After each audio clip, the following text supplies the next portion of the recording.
See? Yes. Should always remind yourself, he's not a werewolf. Uh-huh. That I know of. How many moons have you been with me through?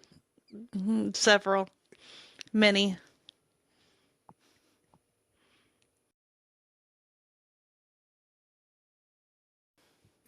Welcome back to the Articulate Love-In. We are your hosts. I'm Joel. I'm Kelly. And we are the Articulate Love-In. This is our watch of Wolf Like Me. We are all the way up to episode 4. Back to back. Kelly, you were looking, we were discussing in our last episode, oh, you should light the candle. You should light the ceremonial candle to cleanse the air. We've got a very fancy vampire candle that she gave me a while back for my desktop here. And she was like, are you ever going to light this candle? I haven't. We should light it every lit it on time purpose. that we do this show. Yeah.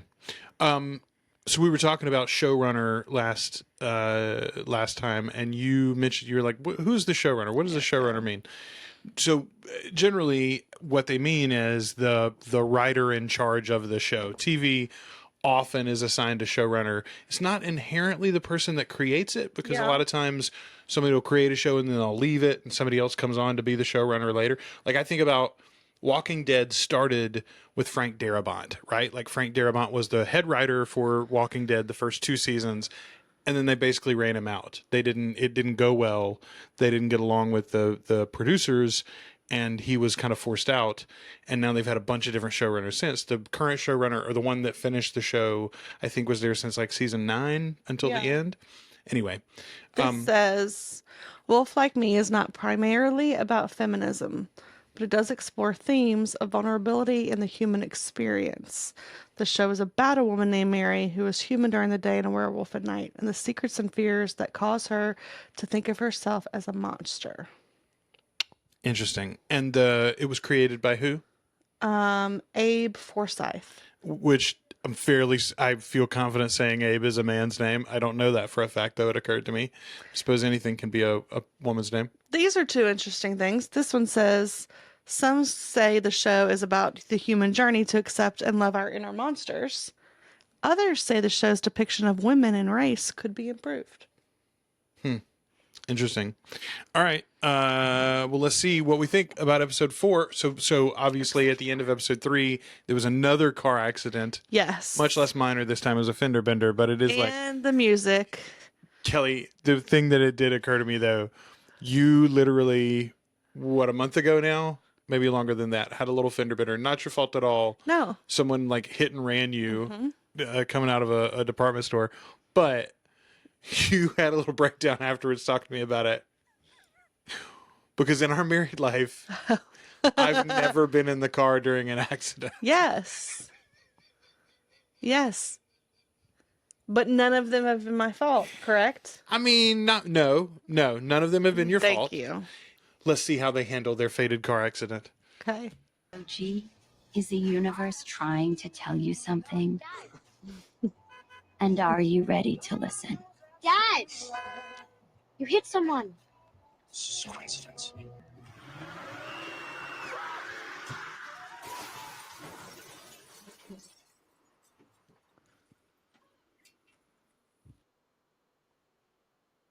That poor Italian family. I mean, they were in an Italian restaurant. We don't know they were an Italian family technically. Oh my goodness. like, goodness gracious. First of all, I haven't commented on this. I really like the intro of this show. The first time I just saw the blood. Yeah. But it's not just blood. It's You do see teeth. It's fangs and Nails. nails. Yeah, both growing. Very, very cool. Dagger-like. I like that a lot. Man, how's she gonna handle this? Like, I don't know. But she's pretty mentally not well already. I know, right? That's what I'm saying. Like, Hey, Emma, get away from her! Why? It is not safe! What are you talking about? You're the one who did that. I am not having this argument right now with you! What's there to argue about? Why don't you watch where you're going? Yeah, why don't you eat my dick? Fucking hell. I'll be back! You better be back! Emma! I'll send the boys to break your legs! Okay. Our Italian stereotypes could use some work there, too. I'll send the boys to break your legs. Going somewhere? I was. Taking the chicken with you? I didn't know what else to do with it. Give it a month. Well, I believe we already have each other's insurance information, so we'll just I get think going. we do. Can we invite Mary to dinner tonight? Why? No. No. Why no? I brought red. Already got one open. That's a nice dress. Thanks. She bought it. Yep. Today. Mhm. After the accident. Accidents. Did you tell anyone? What? That you murdered a poor Italian family? I never said they were poor. Circumstantially, not socioeconomic. Did you tell anyone about me? I'd easily have locked you in the basement, and you know what? You look fucking delicious. That's a joke. I don't want to harm you or Emma. That's why I try to stay away from you. Good, because you have no fucking idea how fucked I am if you do. I have a feeling I might just know how fucked you would be. Yeah. Yeah. I mean, okay, so... But, like, how could he prove it? Well, Like, right. again, she was investigated the one time, and the cops were like, wild animal must have eaten. Yes. You must have been in shock. Like, he can't tie her to anything. Yeah, so she's got a basement with a crazy front door. Like, Right. she's a prepper. Well, what are they supposed to do? Like, you're supposed to make a phone call when on a full moon, go to her house. Be like, come look.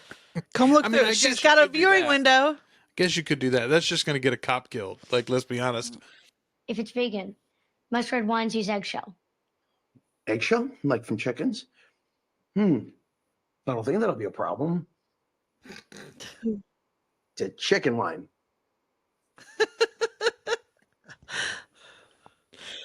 Chicken wine. Is that true? Did red wines use eggshell? I don't know. Alexa, do you use eggshells in making red wine? To advice.com. Add 1 egg worth of eggshell for drying. 3.8 liters of wine to make it clear. To make it clearer. That is fascinating. Interesting. Huh. Eggshell. Per gallon. So the little girl is vegan. Did we know that already? No, I think Mary says she's Yeah, vegan. Mary said she's vegan, but I'm saying, why would the little girl know about eggshells and wine if she wasn't also vegan, though? That's the reason I wondered. I think she probably Oh, was trying to looked it up impress Mary. because she likes Mary. Interesting. Why do these people? They live in Australia, right? Like everything can kill you. Why are the doors open? That's not an outside door, love. That's a door to an office. Oh, my bad. I still eat meat occasionally. Why? Yeah, why? Dad said he liked psychology. Oh, we did? She wanted to know something about you, so I chose to tell her that.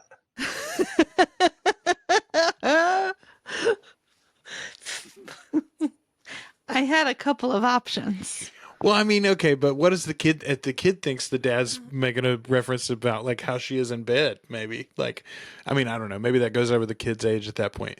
But I'm saying you got to be careful when you're talking around a thing in front of children because they'll deduce and put it together anyway. So in this case, when she never would have imagined or guessed werewolfism, lycanthropy, then.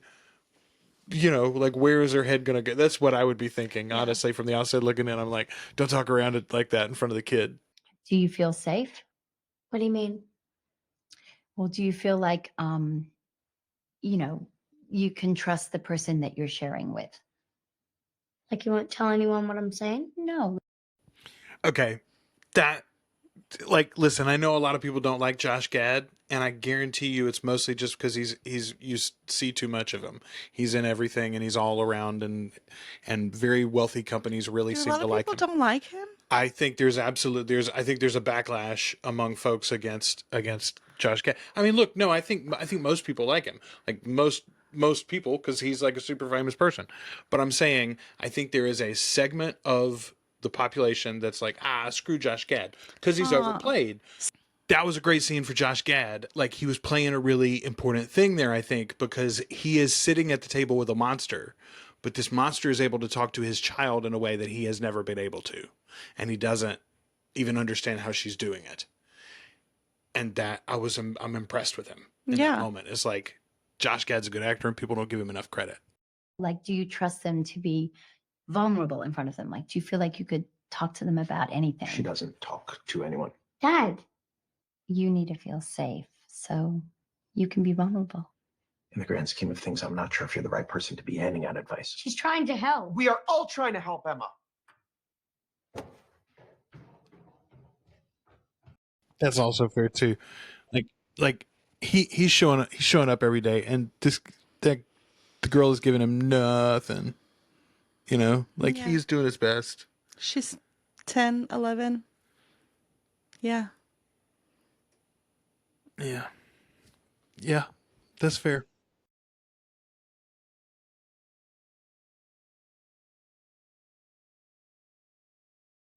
It's not the worst date that we've ever talked about on a show that I am discussing, but it's up there. Awkward.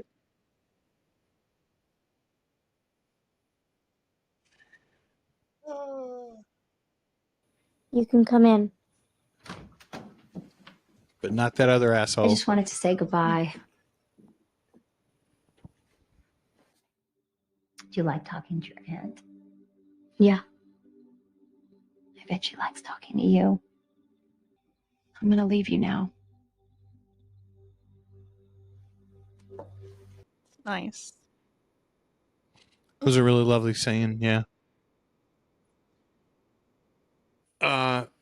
It's interesting to me because at the beginning of the dinner especially, I was sort of trying to decide whether the daughter was just drawn to Mary or whether she's like desperate to get her dad on track one way or another. Mm-hmm. And so she's like, clearly he's interested in this woman. He stayed overnight with her, blah, blah, blah. So whether it was really for her dad, I think that scene made it clear it's for both of them. Like she needs a relationship with someone like Mary, but she also knows her dad is not ever going to let anybody in. And this woman's broken in accidentally, sort of somehow. So like, let's ride this wave. Yeah. It's really just good kid actor. Emma, hey, I wasn't sure I was going to give you this.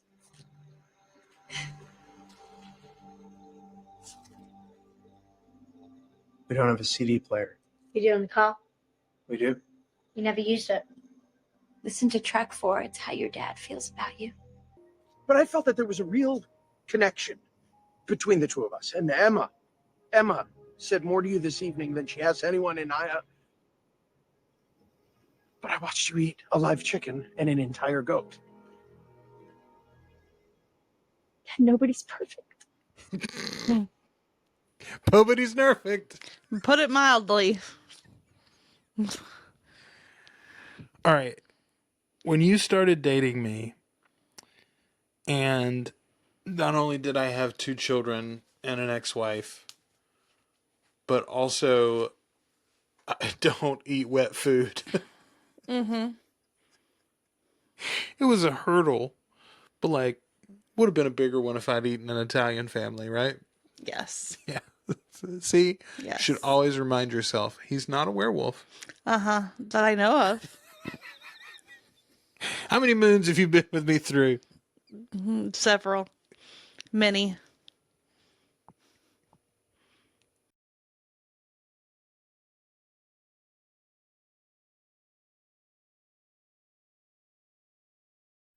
Showrunners Doesn't melt in the rain.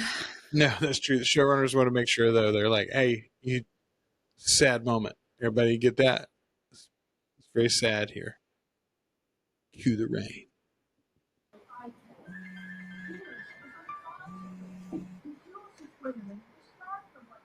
For a minute I was like, who's yelling? Oh, it's on TV. All right. Could I possibly drop Emma off at your place for a bit? Are you okay? Yeah. I just need to figure something out. Is she okay?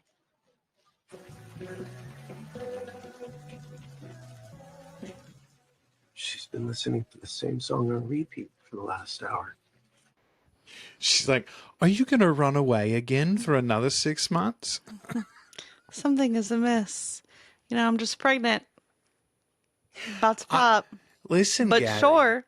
we've got our own baby to worry about. Yeah. 2 of them, in fact. Bring your weird child over here. That'll be fine. Your scraped up car. And your weird shit going on. Everything's normal.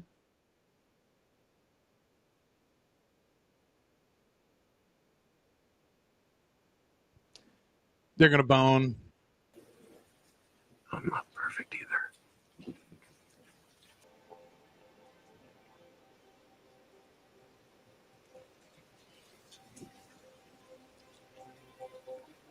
She ate her first husband. I just want to put that out there. It is hard out here for a single dad. Like, Nobody's perfect, Kelly. What do you want? So she, a few times in her past, has eaten people.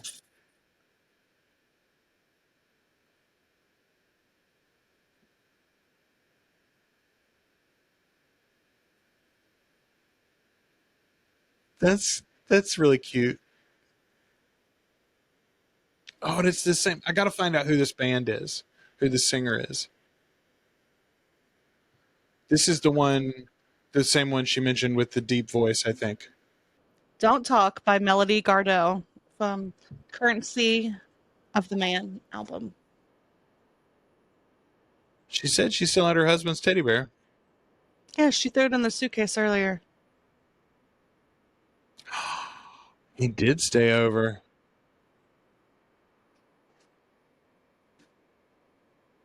I mean, as much of a cautionary tale as this could be, I'd probably have to try to hit it just to see, is there a difference? With that, There's some with that prowess. werewolf, like, Yeah. it's a whole new meaning to strange. I mean, try everything once. Try it twice just to be sure. Try everything. Try everything. I love it. That's a great episode. Yeah, it was good. Oh, you gotta say, no, wait a minute. You gotta say for the, what's the line from Are You Afraid of the Dark?